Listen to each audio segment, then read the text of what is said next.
Hello mga kapampa, mga ka-reality, mga ka-reels. Eto na naman kami ni Ate Rosie. Ayan, mamimili kami sabay-sabay na para sa tatlong event. Nako talaga namang ganito talaga kami.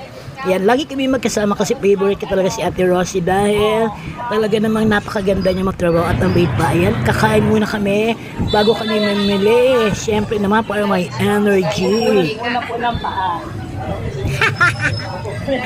Oh, ayan. Of course, napakadaming tao kaya kailangan maghintay o medyo tumataas yung kilay ko. Kasi nga ba ng pila. Anyway, nga lang kami dito. Maghintay pa kami ng aming order.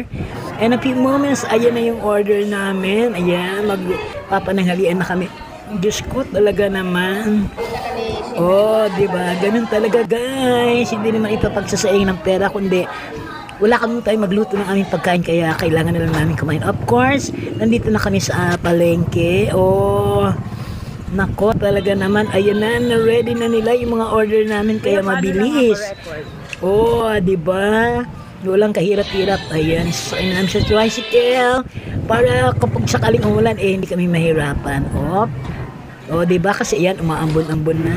Oh. Kaya, thank you so much for watching. Balik bahay na kami. Pam.